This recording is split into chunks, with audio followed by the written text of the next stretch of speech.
आजकल सब लोग महिंद्रा स्कॉर्पियो को और टाटा सफारी को इंडिया की सबसे आइकॉनिक एसयूवीज मानते हैं, जो कि सही भी है। लेकिन इनके दादाजी जो कि 1991 में आए थे, जिसमें आपको आज से 30 साल पहले डिफरेंशियल लॉक और आज से 30 साल पहले फुल एसी मिलता था, जो कि आजकल की कार्स में भी नहीं आता। तो इसलिए गाड़ी इंडिया की सबसे आइकॉनिक कार्स में से एक है, जिसका लॉन्च इंडिया में 1991 में हुआ था टाटा सिएरा के नाम से, और उस टाइम पे सबसे महंगी कार्स में से एक थी। और ये उस टाइम पे इंडिया की सबसे पहली पैसेंजर व्हीकल्स में से एक थी, और उस टाइम पे सबसे पहली ऑफ रोडर थी जो कि इंडिया में आई थी। क्योंकि उस टाइम लोगों को इंडिया में पता भी नहीं होगा ऑफ रोडिंग का कंसेप्ट, क्योंकि सड़कें तो थी नहीं, शायद थी मतलब थोड़ी बहुत कमी थी। तो इसलिए जो हर एक चीज थी ऑफ रोडिंग ही थी वो, तो इसलिए गाड़ी काफी मेन स्ट्रीम थी उस टाइम के हिसाब से। और इस गाड़ी का प्राइस उस टाइम में 5 लाख रुपए का था, जो कि कुछ ज्यादा वैल्यू थी उस टाइम पे। क्योंकि उस टाइम जो घर है ऐसे 30, 35, 40 हजार के थे, तो 5 लाख की गाड़ी बहुत ही बड़ी बात थी। तो उस टाइम की रेंज रोवर थी ये गाड़ी। तो इसलिए मैंने सोचा क्यों ना देखा जाए कि इन्फ्लेशन को एडजस्ट करके जो 5 लाख रुपए है उनकी वैल्यू आज कितनी होगी। तो इसलिए मैंने अपना कार्वर्सल प्रो वाला दिमाग इस्तेमाल करा, जो कि आप सबको अगर चाहिए तो सब्सक्राइब करना पड़ेगा।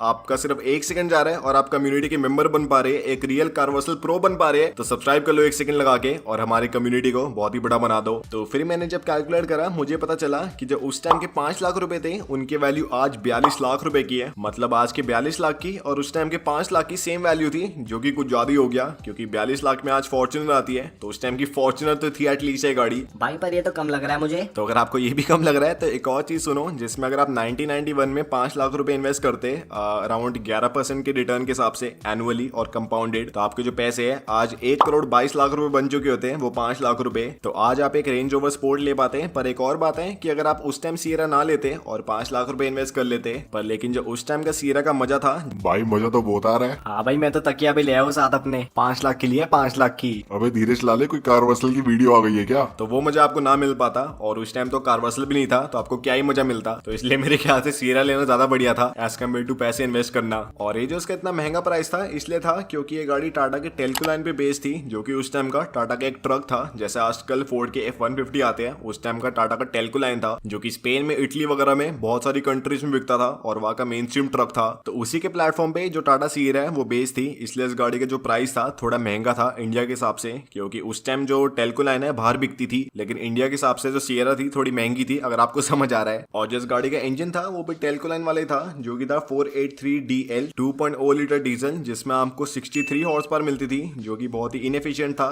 और बाकी जो लुक्स है वो भी काफी कुछ सिमिलर थी। और जैसे टेल्को लाइन बाहर बिकती थी स्पेन वगैरह में और इटली वगैरह में, वैसे टाटा सिएरा भी बाहर बिकती थी टाटा स्पोर्ट के नाम से। तो ये गाड़ी एक तरह से फरारी वगैरह के बीच में घूमती थी इटली में और स्पेन में, जो कि बहुत ही ज्यादा बढ़िया बात है। और क्योंकि ये गाड़ी एक इंटरनेशनल गाड़ी थी, इसलिए टाटा को इस गाड़ी में ऐसे बहुत ही तोड़ फीचर्स डालने पड़े ताकि ये गाड़ी कंपीट कर पाए बाकी सारी गाड़ियों से, जो कि GM की तरफ से या फिर फोर्ड की तरफ से आ रही है। तो इसलिए इस गाड़ी में आपको 1991 में आज से 30 साल पहले इलेक्ट्रिक विंडोज मिलती थी, जो कि आजकल भी नहीं आ रही। सस्ती कार्स में आपको एयर कंडीशनिंग मिलती थी, जिससे इस गाड़ी में आपको बढ़िया बढ़िया मजे आते थे बैठने में। साथ ही में आपको रेयर AC वेंट मिलते थे, जो कि टाटा पंच में भी नहीं आते। आपको टैकोमीटर मिलता था, आपको सेंटर लॉकिंग मिलती थी, और अगर आपको ये कम लगता है तो इसमें आपको डिफरेंशियल लॉक मिलते थे,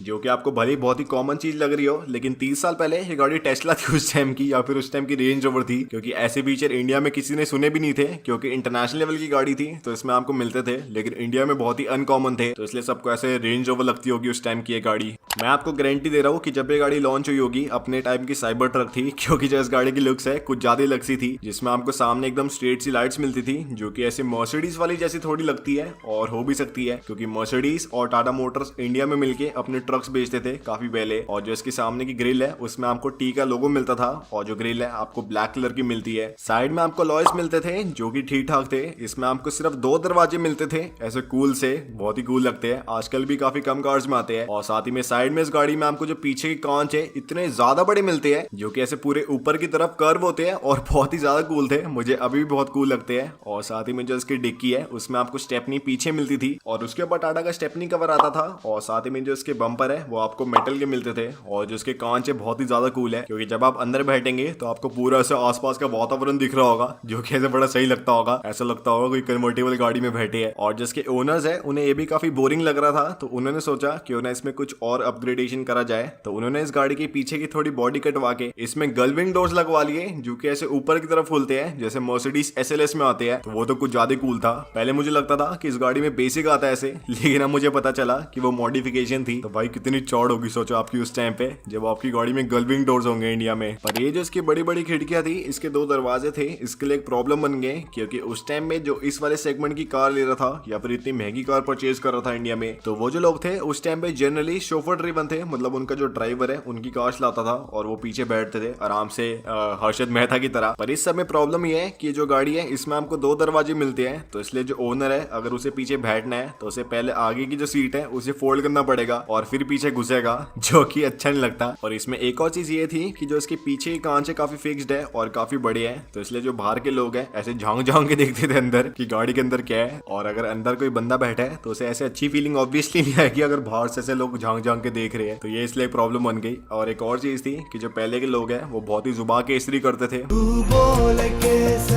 मतलब पान थूकना होता था उन्हें, और जो पीछे की सीट है वो फिक्स्ड है, तो इसलिए पान थूकने के लिए उन्हें गाड़ी से निकलना पड़ता था या फिर अपने सामने थूकना पड़ता था आगे वाले बंदे की तरफ, जो कि सही नहीं था। तो इसलिए गाड़ी लोगों को बहुत ही थोड़ी कम पसंद आ रही थी बाद में चल के, और इसलिए फिर टाटा ने सोचा क्यों ना इसके जो पीछे वाले कांच है उस पर कोई फिल्म चढ़ा दे ताकि जो बाहर के लोग हैं वो अंदर झांक ना पाए। लेकिन फिर उस टाइम हमारी सरकार ने लॉ निकाल दिया कि जो खिड़की है गाड़ी की ज्यादा काली नहीं हो सकती, तो इसलिए टाटा वाले ज्यादा टिंट कर नहीं पाए। और अगर ये भी कम था तो इस गाड़ी में एक और पंगा आ गया जिसमें जो गाड़ी का इंजन है उसी को संभालने के लिए थोड़ा असक्षम था। देख रहे हो मेरी हिंदी कितनी मस्त हो गई है भाई, मैं अपनी खुद की ऐसे हिंदी की कविताएं लिखूंगा। तो वो जो इंजन का लोड है वो काफी कम संभाल पाता था, तो इसलिए जो इंजन है काफी ऐसे स्लो महसूस होता था, तो इसलिए जो इसकी ओनरशिप एक्सपीरियंस है काफी बेकार हो गया। तो इसको सॉल्व करने के लिए टाटा ने इसमें 1997 में एक नई जनरेशन लॉन्च करी जिसमें आपको नया 87 हॉर्स पावर वाला फिएट का इंजन मिला, जिसमें आपको थोड़ी बढ़िया पावर मिली, आपको थोड़ी बढ़िया रिफाइनमेंट मिली, जो कि इसके लिए बहुत ही मस्त थी। और इससे इस गाड़ी की जो सेल्स है कम ही हुई, ज्यादा तो हुई नहीं, क्योंकि ये करने से जो गाड़ी का प्राइस है वो बढ़ गया। तो इसलिए सबको समझ आ गई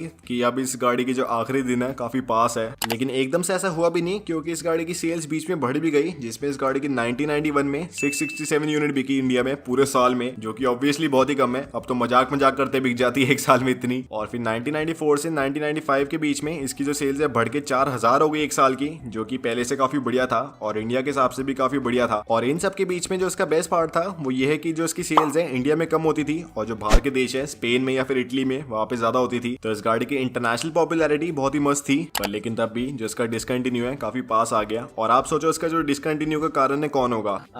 सरकार हमारी। नहीं, ऑब्वियसली सरकार नहीं थी। इसके डिसकंटिन्यू का कारण इंडिया में टाटा थे और साथ में मारुति थे, क्योंकि मारुति ने 1995 में इंडिया में अपनी 800 लॉन्च कर दी थी, जो कि इंडिया की एक नई पैसेंजर व्हीकल थी। बेटा एयर बैग वाली तो ली है ना? अरे हाँ 2 एयर बैग है। जरा चेक कर लेता हूँ एक बारी। और रास्ते में टाटा नेक्सॉन मिल गई बाय चांस, तो इसलिए लोग उसकी तरफ जा रहे थे क्योंकि बहुत ही सस्ती थी। और टाटा ने फिर 1998 में इंडिया में सफारी लॉन्च कर दी और इंडिका लॉन्च कर दी, जो कि इससे बहुत ही एडवांस थे और काफी सस्ते भी थे। और फिर आया 2001 जिसमें टाटा ने अब तक हार नहीं मानी और इसका एक नया वर्जन लॉन्च करा जिसमें आपको पेट्रोल का इंजन मिलता है, आपको थोड़ी बढ़िया पावर मिलती है, और साथ ही में एक नई टैगलाइन लॉन्च करी 18 टिल आई डाई, मतलब मैं जवान रहूंगा जब तक मैं मरूंगा नहीं। तो तब भी पर हुआ कुछ नहीं और 2003 में इस गाड़ी का डिसकंटिन्यू हो गया और मेरा जन्म हो गया। बस यही डिफरेंस था। पर अभी दुखी होने की बात नहीं है, क्योंकि टाटा ने इस गाड़ी का एक नया कंसेप्ट, इसका ईवी वाला कंसेप्ट इंडिया में शोकेस करा था ऑटो एक्सपो में, जिसमें आपको बहुत ही तगड़ी लुक्स मिलती है, जो कि फुली इलेक्ट्रिक एसयूवी होगी। और टाटा के चेयरपर्सन कह रहे थे कि इंडिया में 2025 के आसपास तक इंडिया में 10 इलेक्ट्रिक कार्स लॉन्च करेंगे। तो सोचो उनके बीच में से एक नई टाटा सिएरा हो गई तो कितनी मस्त लगेगी, जिसमें जो इसका ईवी कॉन्सेप्ट था उसमें आपको ब्रोकली वॉकली मिलती थी, इसके डैशबोर्ड में आपको लकड़ी की सारी सीटें वीटें मिलती थी, और जो पीछे की सीटिंग फॉर्मेट है काफी अलग सा था, जिसमें आपको सोफा मिलता है, और साथ ही में जो इसका कांच है आपको ऐसे फोल्डेड मिलता है, जो कि इसकी छत को और इसके साइड के पैनल को पूरा कवर करता है और काफी अलग सा है। तो देखते कब लॉन्च होता है। और मैं मानता हूँ कि टाटा सिएरा इंडिया की सबसे आइकॉनिक कार्स में से एक है जो कि आज तक आई है, लेकिन काफी अंडर वैल्यूड है। तो इसलिए मैंने सोचा क्यों ना मैं नेट पे जाऊँ और देखूँ इस गाड़ी का अगर कोई ऐसे यूज वर्जन मिल रहा हो। तो वैसे काफी सारे मिल तो रहे हैं जो कि 2 लाख के आसपास के हैं। तो ये गाड़ी एंटीक बन चुकी है और मेरे ख्याल से अगले 2-3 सालों में या फिर 10-12 सालों में इस गाड़ी का 20-25 लाख का प्राइस हो सकता है। तो देखते हैं होता है या फिर नहीं।